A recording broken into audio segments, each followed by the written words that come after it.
ஸ்ரேயா கத்தி திரும்பி பார்த்தாள். அதே வெள்ளை உடை பெண் அவள் பக்கத்தில் உட்கார்ந்து சிரித்து கொண்டிருந்தாள். கார் தானாக ஸ்டார்ட் ஆகி முழு வேகத்தில் போகத் தொடங்கியது. அனுவால் கட்டுப்படுத்த முடியவில்லை. சாலையின் முடிவில் ஒரு உடைந்த பாலம்.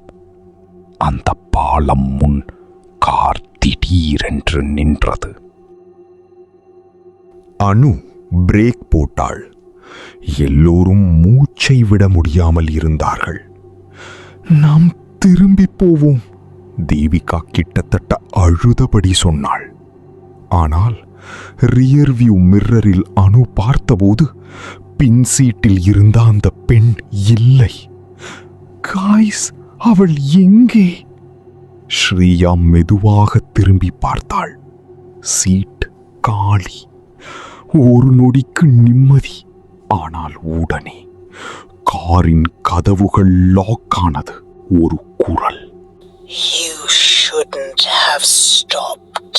மீரா பானிக்காக ஸ்டீரியோ ஆஃப் செய்ய முயன்றாள். வேலை செய்யவில்லை. அப்போது விண்ஷீல்டில் ஒரு ஈரமான கையை போன்ற தடம் தோன்றியது. பிறகு 2, 3 பல கைரேகைகள். வெளியில் யாரும் இல்லை. ஆனால் அந்த தடங்கள் உள்ளிருந்து வந்தது போல. தேவிகா கத்தினாள்.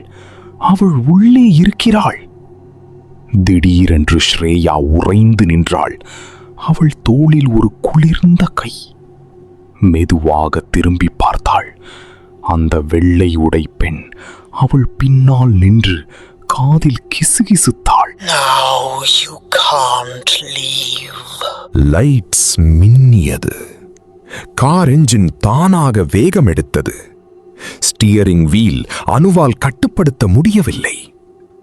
கார் ரிவர்ஸில் நகர்ந்து பாலத்திலிருந்து மீண்டும் காட்டுக்குள் சென்றது. அடுத்த நிமிடம் கார் காணாமல் போனது. அடுத்த நாள் செய்திகளில் ஒரு ரிப்போர்ட். 4 இளம் பெண்கள் கோவா பயணத்தின் போது காணாமல் போயினர். அவர்கள் கார் ஒரு கைவிடப்பட்ட காட்டுச்சாலையின் அருகே கண்டுபிடிக்கப்பட்டது. உள்ளூர் மக்கள் சொல்கிறார்கள், பல ஆண்டுகளுக்கு முன்பு அந்த சாலையில் ஒரு பெண் விபத்தில் இறந்தாள். இப்போது அவள் அந்த சாலையில் ஷார்ட்கட் எடுப்பவர்களை காத்திருக்கிறாள்.